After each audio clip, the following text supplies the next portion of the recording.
ಸ್ವಲ್ಪ ಜನಗಳನ್ನ ನೋಡಿರ್ತೀರ ಯಾವಾಗ್ಲೂ ಸಕ್ಸಸ್, ಮನಿ, ಬಿಸ್ನೆಸ್ ಅಂತ ದೊಡ್ಡ ದೊಡ್ಡ ಡ್ರೀಮ್ಸ್ ಬಗ್ಗೆನೇ ಮಾತಾಡ್ತಿರ್ತಾರೆ. ಆದ್ರೆ ರಿಯಲ್ ಲೈಫ್ ಅಲ್ಲಿ ಏನು ಮಾಡ್ತಿರಲ್ಲ. ಇದನ್ನ ಬರೀ ಅವ್ರ ಲೇಜಿನೆಸ್ ಅಂತ ಮಾತ್ರ ಅನ್ನಲ್ಲ. ಇದಕ್ಕೆ ಸೈಕಾಲಜಿಯಲ್ಲಿ ಬೇರೆ ಅರ್ಥನೇ ಇದೆ. ಅದರಲ್ಲಿ ಫಸ್ಟ್ ಒನ್ ಬಂದು ಥಿಂಕಿಂಗ್ ಮತ್ತೆ ಪ್ರೋಗ್ರೆಸ್ ಮಧ್ಯೆ ಕನ್ಫ್ಯೂಸ್ ಇರುತ್ತೆ. ನಿಮ್ಮ ಬ್ರೈನ್‌ಗೆ ಇಮ್ಯಾಜಿನೇಷನ್ ಮತ್ತೆ ರಿಯಾಲಿಟಿ ಮಧ್ಯೆ ಸಮ್‌ಟೈಮ್ಸ್ ಡಿಫರೆನ್ಸ್ ಗೊತ್ತಾಗಲ್ಲ.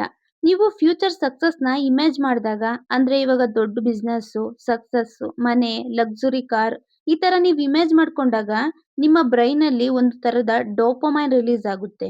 ಆಗ ನಿಮ್ಗೆ ಅದು ಆಲ್ರೆಡಿ ಆಗ್ತಿದೆ, ಆಲ್ರೆಡಿ ಅದನ್ನ ಅಚೀವ್ ಮಾಡಿದೀರ ಅನ್ನೋ ತರ ಫೀಲ್ ಆಗುತ್ತೆ. ಆದ್ರೆ ರಿಯಾಲಿಟಿಯಲ್ಲಿ ಅದನ್ನ ನೀವಿನ್ನ ಸ್ಟಾರ್ಟ್ ಸಹ ಮಾಡಿರಲ್ಲ. Second point fear of failure. ಕೆಲವರು ಎಲ್ಲಿ ಫೇಲ್ ಆಗ್ತೀನೋ ಸ್ಟಾರ್ಟ್ ಮಾಡುದ್ರೆ ಅಂತ, ಫೇಲ್ ಆದ್ರೆ ಇನ್ ಮರ್ಯಾದೆ ಹೋಗುತ್ತೆ ಅಂತ ಸ್ಟಾರ್ಟ್ ಮಾಡೋಕೆ ಹೆದರ್ಕೊಳ್ತಾರೆ. ಫಾರ್ ಎಕ್ಸಾಂಪಲ್ ಬಿಸ್ನೆಸ್ ಆದ್ರೆ, ಬಿಸ್ನೆಸ್ ಮಾಡಿದ್ರೆ ಎಲ್ಲಿ ಲಾಸ್ ಆಗುತ್ತೋ ಅಂತ ಸ್ಟಾರ್ಟೇ ಮಾಡಲ್ಲ. ಸೊ ಅವಾಗ ನಿಮ್ಮ ಬ್ರೈನ್ ಹೇಳುತ್ತೆ ಸ್ಟಾರ್ಟ್ ಮಾಡಬೇಡ, ಸೇಫ್ ಆಗಿರು ಅಂತ.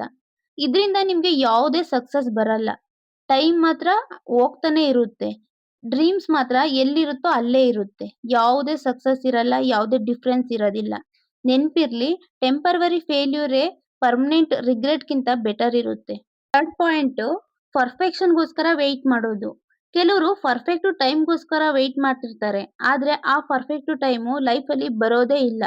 ತುಂಬಾ ಜನ ಥಿಂಕ್ ಮಾಡೋದೇನಂದ್ರೆ, ನಾವೇನಾದ್ರೂ ಒಂದು ಸ್ಟಾರ್ಟ್ ಮಾಡ್ಬೇಕು ಅಂದ್ರೆ, ಸ್ಟಾರ್ಟ್ ಮಾಡೋದಕ್ಕೂ ಮುಂಚೆ ಅದ್ರಲ್ಲಿ ಫುಲ್ಲು ಪ್ರಿಪೇರ್ ಆಗಿರ್ಬೇಕು ನಾವು.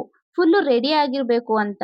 ಆದ್ರೆ ಫಿಸಿಕಾಲಜಿ ಅಥವಾ ಸೈಕಾಲಜಿ ಪ್ರಕಾರ ನಾವು ಏನು ಸ್ಟಾರ್ಟ್ ಮಾಡ್ಬೇಕು ಅಂದ್ಕೊಂಡಿರ್ತೀವಿ, ಅದನ್ನ ಸ್ಟಾರ್ಟ್ ಮಾಡಿದ್ಮೇಲೆ ಪರ್ಫೆಕ್ಷನ್ ಅನ್ನೋದು ಬರೋದು. Fourth point instant dopamine. ಅಂದ್ರೆ ನಮ್ಗೆ ಇಮ್ಮಿಡಿಯೇಟ್ ರಿಸಲ್ಟ್ ಬೇಕು.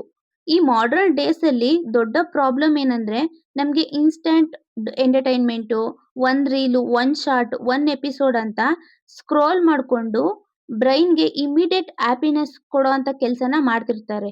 ಆದ್ರೆ ನಮ್ಮ ಡ್ರೀಮ್ಸ್ ಅಚೀವ್ ಮಾಡ್ಬೇಕು ಅಂದ್ರೆ ನಾವು ತುಂಬಾ ಹಾರ್ಡ್ ವರ್ಕ್ ಮಾಡ್ಬೇಕು, ಕನ್ಸಿಸ್ಟೆನ್ಸಿ ಮೇಂಟೈನ್ ಮಾಡ್ಬೇಕು, ಡಿಸಿಪ್ಲಿನ್ ಮೇಂಟೈನ್ ಮಾಡ್ಬೇಕು, ತುಂಬಾ ಸ್ಯಾಕ್ರಿಫೈಸ್ ಮಾಡ್ಬೇಕು. ಇದು ತಕ್ಷಣಕ್ಕೆ ಹ್ಯಾಪಿನೆಸ್ ಮತ್ತೆ ರಿಸಲ್ಟ್‌ನ ಕೊಡಲ್ಲ. ಸೊ ಇಂಥ ಟೈಮಲ್ಲಿ ನಿಮ್ಮ ಬ್ರೈನು ಆಟೋಮ್ಯಾಟಿಕಲಿ ಈಸಿ ಆಪ್ಷನ್ಸ್‌ನೇ ಸೆಲೆಕ್ಟ್ ಮಾಡ್ಕೊಳ್ಳುತ್ತೆ. ಇದ್ರಿಂದ ನಿಮ್ಗೆ 3 ಅವರ್ಸ್ ಫೋನ್ ಸ್ಕ್ರೋಲ್ ಮಾಡೋದು ಈಸಿ ಅನ್ಸುತ್ತೆ. ಆದ್ರೆ 30 ಮಿನಿಟ್ಸ್ ಬುಕ್ ಓದೋದು, 30 ಮಿನಿಟ್ಸ್ ಎಕ್ಸರ್ಸೈಸ್ ಮಾಡೋದು ಕಷ್ಟ ಅನ್ಸುತ್ತೆ. ಹೀಗೆ ಆದ್ರೆ ನಮ್ಗೆ ಯಾವುದೇ ಸಕ್ಸಸ್ ಸಿಗಲ್ಲ. ಆದಷ್ಟು ನಿಮ್ಮ ಡಿಸ್ಟ್ರಾಕ್ಷನ್ಸ್‌ನ ಕಡಿಮೆ ಮಾಡಿ, ಡಿಸಿಪ್ಲಿನ್‌ನ ಇನ್ಕ್ರೀಸ್ ಮಾಡ್ಕೊಳ್ಳೋಕೆ ಟ್ರೈ ಮಾಡಿ. ಕೆಲವರು ತುಂಬಾ ಸಕ್ಸಸ್ ಬಗ್ಗೆ ಮಾತಾಡ್ಕೊಳ್ತಾರೆ. ನಾನು ಫ್ಯೂಚರಲ್ಲಿ ಬಿಸ್ನೆಸ್ ಮಾಡ್ತೀನಿ, ಕೋಟ್ಯಾಧಿಪತಿ ಆಗ್ತೀನಿ, ಹಂಗೆ ಹಿಂಗೆ ಅಂತ. ಆದ್ರೆ ಅವರು ಡೈಲಿ ಫಾಲೋ ಮಾಡೋ ಹ್ಯಾಬಿಟ್ಸ್ ಮಾತ್ರ ಆ ತರ ಇರಲ್ಲ.